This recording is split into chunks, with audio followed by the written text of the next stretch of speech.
Remand the accused K.H. Musa Kuti for judicial custody for 14 days in sub-jail Thiruvananthapuram.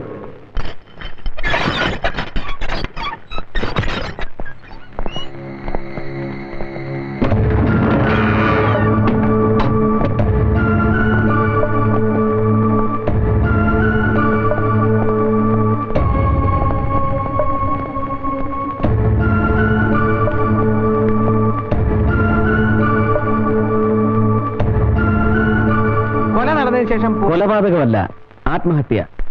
മായാപ്പിള്ള ആത്മഹത്യ ചെയ്തതല്ല എന്ന് തെളിയിക്കാൻ തൽക്കാലം നിങ്ങളുടെ തെളിവുകളൊന്നുമില്ല. ഇവിടെ ഈ ബംഗ്ലാവിന്റെ ഒരു ഇഞ്ച് പോലും നമ്മൾ വിടാൻ പാടില്ല. ഒരുപാട് പേർ ചേർന്ന് എല്ലാം തുടച്ചു മാറ്റിയ സ്ഥലമാണ്. എന്നാലും ബാക്കി കിടപ്പുണ്ടാവും ഒരു തരി. അതേ നേരേക്കും ക്രൈംബ്രാഞ്ചിന് ഒരു തുമ്പുണ്ടാകാൻ പോകുന്ന സേവിയർ. പിന്നെ വന്ന ഒരു കമ്മീഷണർമാരും ഈ വീട്ടിൽ താമസിക്കാൻ ധൈര്യം കാണിച്ചിട്ടില്ല. ഒരു അറുകൊല നടന്ന വീടല്ലേ സാർ? സാർ, രാത്രിയിൽ പൊട്ടിച്ചിരികൾ കേൾക്കാറുണ്ടെന്നൊക്കെയാണ് നേബേഴ്സ് പറയുന്നത്. പ്രത്യേകിച്ചും വെള്ളിയാഴ്ചയും ചൊവ്വാഴ്ചയും രാത്രി. പിന്നെ അബൂട്ടിക്കും സേവിയറിനും കാര്യം എളുപ്പം. വെള്ളിയാഴ്ച രാത്രി നേരിട്ടൊന്ന് ചോദിച്ചാൽ പോയി ആരാ കൊന്നു. കൊന്നാരാണ് നമുക്ക് അറിഞ്ഞൂടെ സാർ? എങ്ങനെ കൊന്നു, എന്തിനു കൊന്നു എന്നറിയണം. ഐ മീൻ, ഒന്നാം പ്രതിയാര്, രണ്ടാം പ്രതിയാര്, മൂന്നാം പ്രതിയാര്.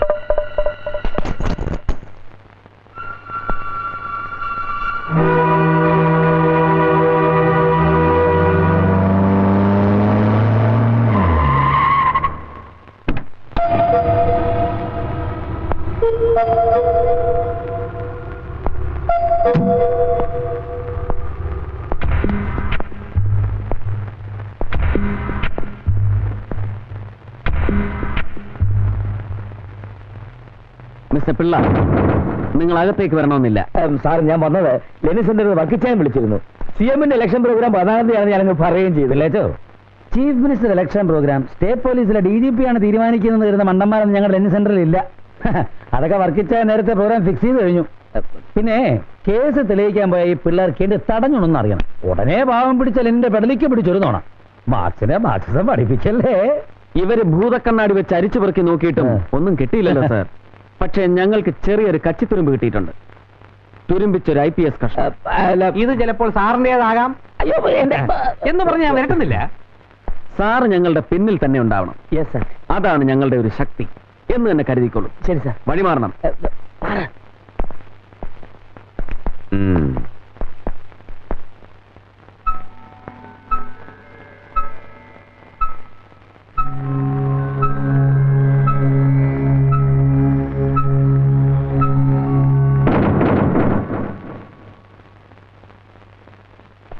എന്തായി സേവിയർ?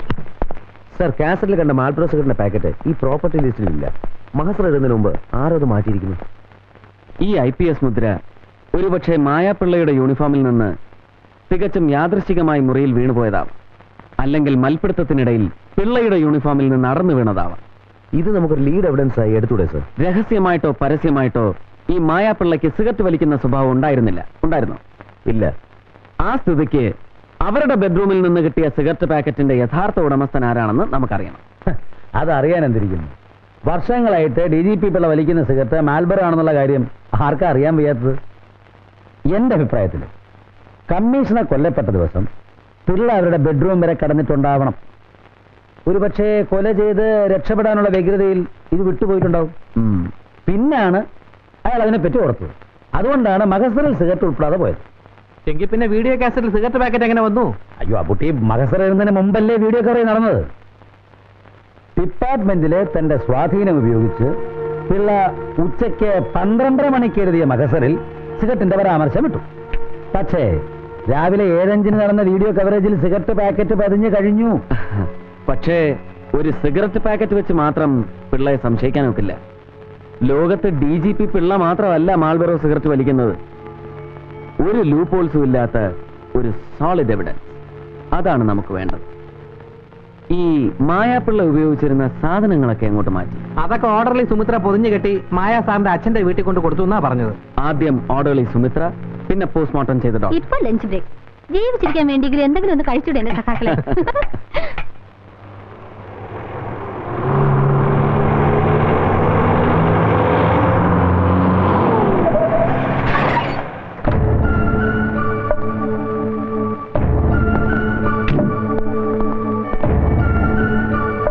എന്താ കുഞ്ഞത്? ഒന്ന് ശരിക്കും ഇരുന്നാട്ടെ. ആ കയ്യൊന്ന് നീട്ടിയാട്ടെ. ആരോടോ ഇട്ടംപിള്ള? ഞാനാണേ. വാ.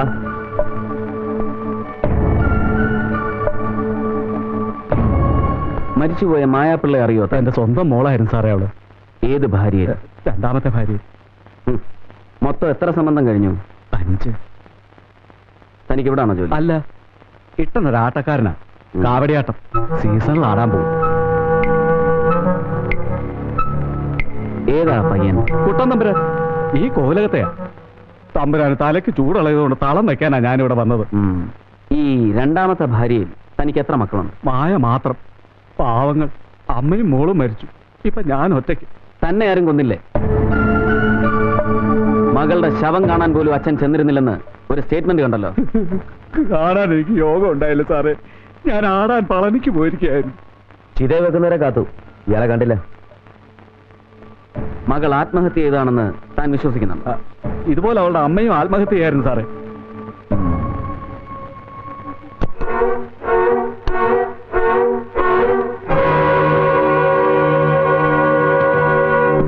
ജീവിച്ചിരുന്നപ്പോ മകളെ അച്ഛന് വേണ്ടായിരുന്നു. പക്ഷെ മരിച്ചു കഴിഞ്ഞപ്പോ അവളുടെ സാധനങ്ങളെല്ലാം നുള്ളിപ്പെറുക്കിയെടുക്കാൻ താൻ 4 കൈ നീട്ടി അങ്ങോട്ട് ചെന്നല്ലോടോ. താൻ എടുത്തുകൊണ്ടുവന്ന സാധനങ്ങൾക്കിടയിൽ ഒരു സിഗരറ്റ് പാക്കറ്റ് ഉണ്ടായിരുന്നല്ലോ, അതെവിടെ? സിഗരറ്റ് പാക്കറ്റോ? അതെ, സിഗരറ്റ് പാക്കറ്റ്. അതിനവർക്ക് സിഗരറ്റ് വലിക്കുന്ന സ്വഭാവം ഇല്ലായിരുന്നല്ലോ സാറേ. തൽക്കാലം കേസ് അന്വേഷണം തീരുന്നതുവരെ പുറത്ത് കാവടിയാട്ടം വേണ്ട. അതല്ല, ആടിയെ തീരുന്നുണ്ടെങ്കിൽ തന്നെ കൊണ്ട് ഞാൻ ആടിക്കാം. അഗ്നിക്കാവടി. കിട്ടാൻ കേട്ടല്ലോ.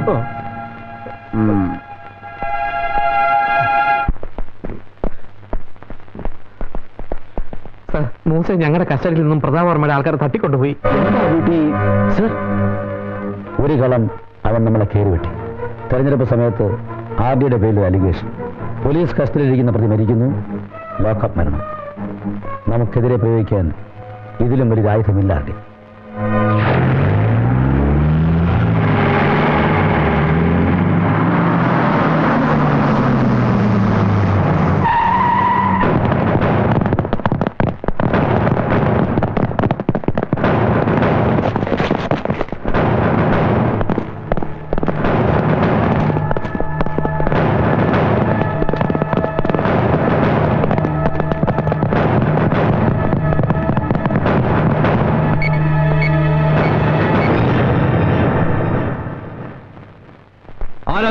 അനാവശ്യ ചോദ്യങ്ങളൊന്നും വേണ്ട.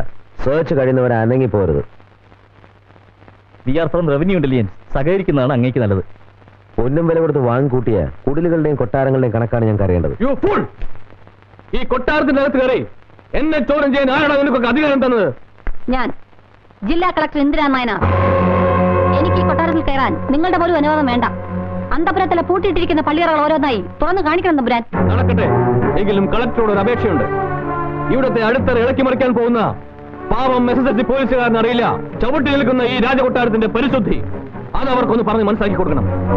അല്ലെങ്കിൽ പിന്നൊരിക്കൽ കളക്ടറും മന്ത്രിയും കൂടി പടയൊഴുക്കത്തിന് അകമ്പടി വരാൻ പറഞ്ഞാൽ ഓടി വരാൻ പാവം ഈ പോലീസുകാരന് ശേഷി ഉണ്ടാവില്ല. നമ്മളെ സ്നേഹിക്കുന്ന ജനങ്ങളെ നിയന്ത്രിക്കാൻ നമ്മളെ കൊണ്ട് കഴിഞ്ഞു. ഇത്തരം കാറ്റ് മൊഴികളൊന്നും ഈ പൊണ്ണുമൊബൈൽ നിന്ന് വിളിച്ച് പുറമ്പരുത്. താൻ തല്ലി തുറന്ന് അകത്ത് കയറുന്ന ആളുകളിലാണ് പണ്ടത്തെ മഹാന്മാരായ ചക്രവർത്തിമാരുടെ നാട് ഭരിച്ചിരുന്നെന്ന് ഞാനൊന്ന് ഓർപ്പിച്ചെന്നേ ഉള്ളൂ. കാട്ടുടെയും കൂട്ടുടെയും കൊട്ടാര മത്സരം നടക്കട്ടെ. പൊന്തി വരുന്ന പൊന്നും പൗളുമൊക്കെ എന്നെ ഒന്ന് കാണിക്കാനുള്ള സന്മനസ് ഉണ്ടാകണം കളക്ടർ ഇന്ദിരാ നായനാർക്ക്.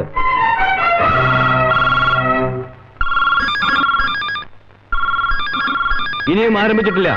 അതിനു മുമ്പ് തന്നെ വിവരം അറിഞ്ഞ് വിളി തുടങ്ങി. അറ്റൻഡ് ചെയ്തോളൂ. ഇനി അവരോടൊക്കെ മറുപടി പറയേണ്ടത് ഞാനല്ല, നീയും നിന്റെ ഭർത്താവുമാണ്. അവിടെ നിൽക്കണം. ഭഗവാനെ രക്ഷിക്കാൻ പോകും നമ്മൾ തടയരുത് കേട്ടോ. 75 വർഷമായി തെറ്റിക്കാത്ത പതിവാ. സെർച്ച് കഴിയുന്നവർ ആരും ഇവിടുന്ന് പുറത്തു പോകാൻ പാടില്ല. ഏത് വലിയ പറയാനാലും ശരി. സേവിയർ, ആരോടാണ് കയർക്കുന്നതെന്നറിയാമോ? പൊന്നുമ്പരാൻ ക്ഷമിക്കണം. പതിവ് തെറ്റിക്കണ്ട. ചെന്നിട്ട് സന്തോഷമായി. നമ്മൾ തടഞ്ഞതിന് ഇയാളോട് പരിഭവിക്കണ്ട കേട്ടോ. അയാൾ അയാളുടെ ജോലി ചെയ്തു, അത്രേ ഉള്ളൂ. പോട്ടെ.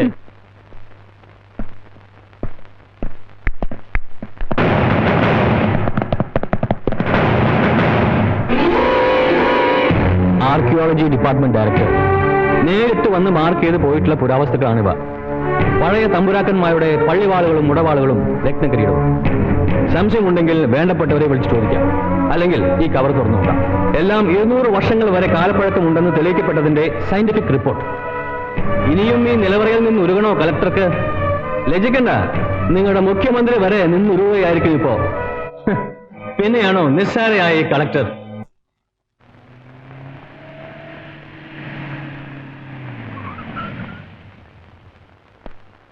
എന്താ നയനാരെ? ആ ഡിക്കിയും തുടങ്ങണം.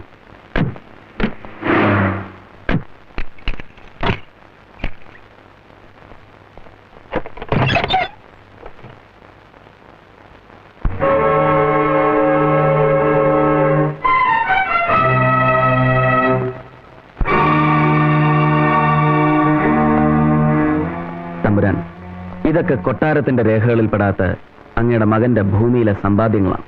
ഒന്നും നാം അറിഞ്ഞതല്ല നയനാരെ. അറിയാം തമ്പുരാൻ.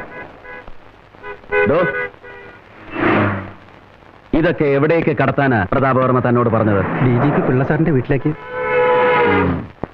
തക്കതായ രേഖകളില്ലാത്ത 100 കോടി രൂപയുടെ ബിനാമി സ്വത്തുക്കൾ പോലീസിന്റെ സഹായത്തോടെ റവന്യൂ വകുപ്പ് കണ്ടുകെട്ടി.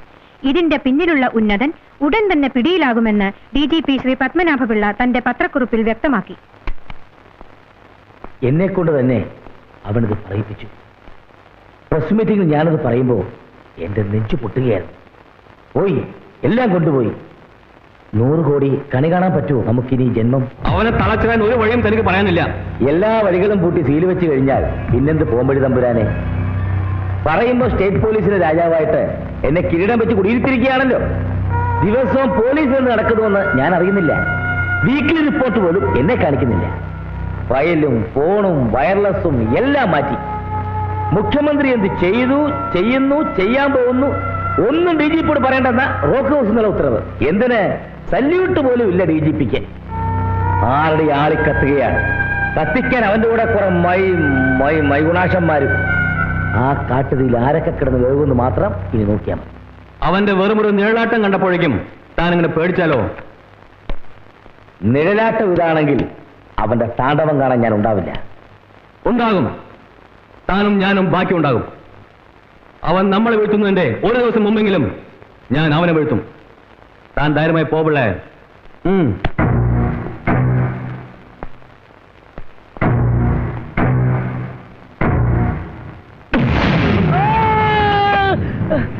അറസ്റ്റ് ചെയ്യുന്നത് ഏതെല്ലാം കുറ്റങ്ങൾക്കാണെന്ന് അറിയണ്ടേ സാറിന്?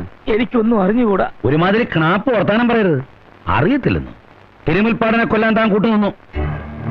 പവറോണിന്റെ എല്ലാ ചീറ്റിങ്ങിനും സാറ് കൂട്ടുനിന്നു. കണക്കിൽ കൊള്ളാത്ത സ്വത്തുക്കൾ വാങ്ങിക്കൂട്ടി. തിരുവനന്തപുരത്ത് ഒരു പഴയ അസിസ്റ്റന്റ് കമ്മീഷണറുടെ വലതുകാല് താൻ ഇരുമ്പുകാലാക്കി.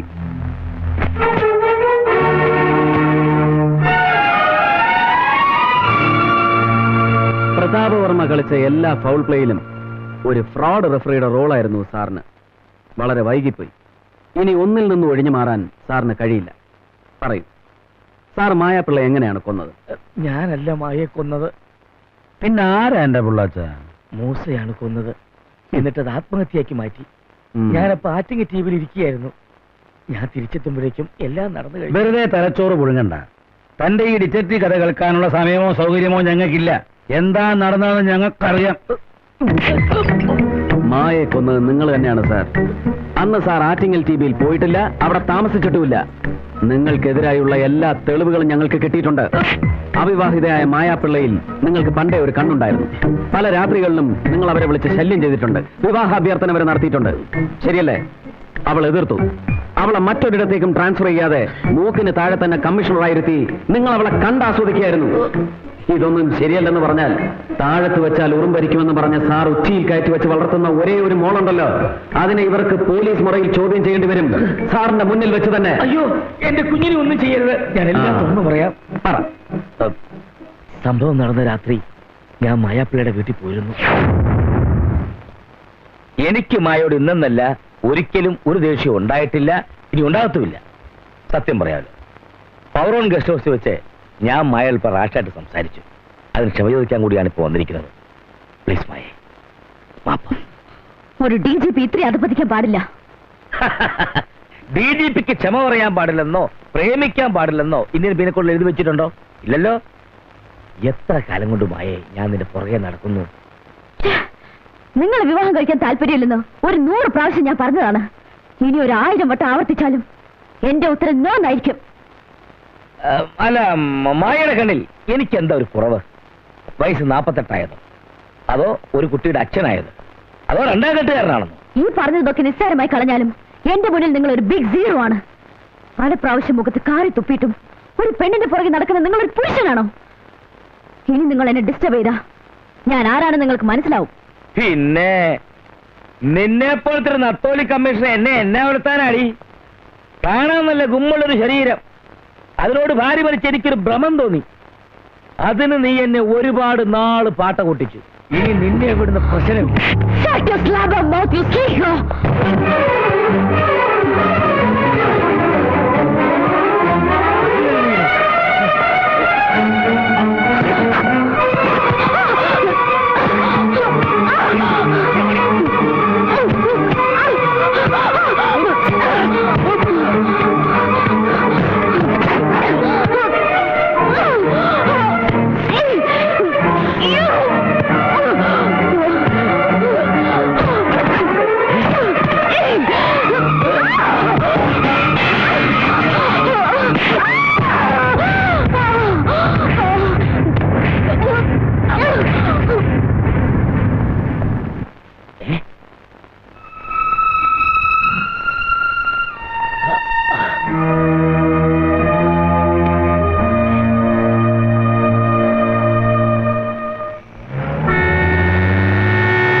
പന്നീന്റെ പോലെ ഈ അലാക്കിലെ ഓടിപ്പ്.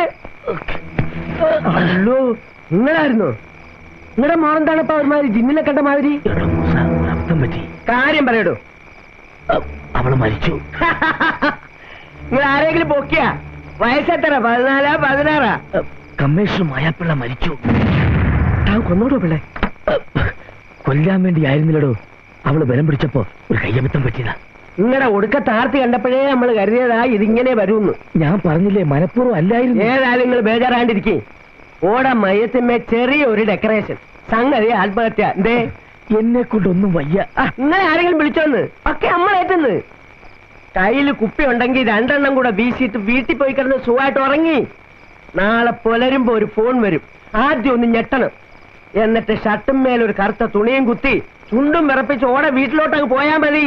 നിങ്ങൾ കേറി പോയെന്ന്. നിങ്ങൾ കേറുന്നു. പിറ്റേന്ന് മായാപ്പിൾ ആത്മഹത്യ ചെയ്തു എന്ന് വാർത്ത അറിഞ്ഞാലോ വീട്ടിൽ ചെന്നപ്പോ ഞാൻ കണ്ടത് കയ്യിൽ ഹാങ്കപ്പ് അണിഞ്ഞ് വെയിൻ മുറിച്ച് മരിച്ചു കിടക്കുന്ന മായയാണ്. അപ്പോഴാണ് എനിക്കൊരു കാര്യം മനസ്സിലായത്. കൊലക്കുറ്റിൽ നിന്ന് എന്നെ രക്ഷിക്കാൻ മൂസ തെളിവെല്ലാം വായിച്ചിരുന്നു. ഞാൻ പറഞ്ഞ സത്യമാണ് സാർ. മായ കൊന്നത് ഞാൻ തന്നെയാണ്. DGP വിശ്വസിച്ചിരിക്കുന്നത് അയാളുമായി ഉണ്ടായ മൽപ്പിടുത്തത്തിൽ കട്ടിലിൽ തലയടിച്ച് അവർ മരണപ്പെട്ടു എന്നാണ്. ആ കൊലപാതകം ആത്മഹത്യയാക്കി മാറ്റിയെന്നാണ് മൂസ പിള്ളയെ വിശ്വസിപ്പിച്ചിരിക്കുന്നത്. DGP പിള്ള അവിടെ നിന്ന് പോന്നതിനും മൂസ മായാപ്പിള്ളയുടെ വീട്ടിൽ ചെന്നതിനും ഇടയ്ക്കാവണം യഥാർത്ഥ കൊലയാളി അവിടെ വന്ന് പോയിട്ടുണ്ടാവുക. അപ്പോ മൂസയെ കിട്ടിയാൽ ഇതിന്റെ സത്യം അറിയാം. ഇതിലും ഭേദം ജയിലായിരുന്നു. കുറച്ച് ദിവസമായിട്ട് നമ്മൾ ഇവിടെ കിടന്ന് ശ്വാസം മുട്ടുക. നിങ്ങൾ എന്താന്ന് വെച്ചാൽ പെട്ടെന്ന് തീരുമാനിക്കും. ഒന്ന് തുള്ളാന്നില്ലടോ കാക്ക, അല്ലെങ്കിൽ താൻ അവന്റെ മറ്റേടത്തേക്കല്ലേ തന്റെ ശ്വാസം മുട്ടൽ അവൻ മാറ്റി തരും. ഒന്നും വേണ്ടായിരുന്നു എന്ന് ഇപ്പൊ തോന്നുക. നേരെ ചൊവ്വ ഒരു വറ്റിറങ്ങുന്നില്ല എനിക്ക്. അരി എത്തിയാൽ പിന്നെ വറ്റിറങ്ങാൻ പ്രയാസമായിരിക്കും മൂസ. പോലീസിന്റെ കയ്യിൽ നമ്മളെ കിട്ടിയ അവരിടിച്ചു പിഴിയും. എന്റെ ശരീരം വേദനിച്ച എല്ലാരെയും നമ്മൾ കരയിപ്പിക്കും. അതിനു മുമ്പ് നമ്മളെ എങ്ങോട്ടെങ്കിലും മാറ്റിക്കോളി. 14 ദിവസത്തെ റിമാൻഡ് കഴിഞ്ഞാൽ മൂസയെ കോടതിയിൽ ഹാജരാക്കേണ്ടി വരും. അവിടെ അവൻ മുട്ടുകുത്തും. അത് കഴിഞ്ഞാലോ? അത് കഴിഞ്ഞാൽ മൂസയെ പിന്നെയും ഇവിടെ ഒളിപ്പിച്ച് താമസിപ്പിക്കുന്നത് ബുദ്ധിമുട്ടല്ലേ തനിക്കും ഒപ്പം എനിക്കും? അതെ, അതാണ് നമ്മൾ പറഞ്ഞത്. ഗ്വാളിയർ പാലസിലോ മൈസൂർ പാലസിലോ എങ്ങോട്ടെങ്കിലും നമ്മളെ മാറ്റിയാൽ മതിയെന്ന്. പക്ഷേ തമ്പ്ര ഒന്നോർക്കണം, 1 2 കോടി രൂപയുടെ ലാഭമല്ല നമ്മൾ ഉണ്ടാക്കി തന്നിരിക്കുന്നത്. പാലസിലാണെങ്കിലും പണം വേണം ജീവിക്കാൻ. പക്ഷെ പിണത്തിന് ജീവിക്കാൻ പണം വേണ്ട മൂസയെ.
സാഹിബിന് പോലീസുകാർ തല്ലുകൊന്ന് കൊണ്ടിട്ടതാണ് അവിടെ. അല്ലാതെ യുവമാരുടെ കാലുണ്ടായിരുന്ന സാഹിബ് എങ്ങനെ ഇവിടെ കത്തി കിടക്കും? പറയടാ, നിന്റെയൊക്കെ കൈ കൊണ്ടല്ലേ ഞങ്ങളുടെ സാഹിബിനെ അടിച്ചു കൊന്നത്? എടുക്കടാ കൈ.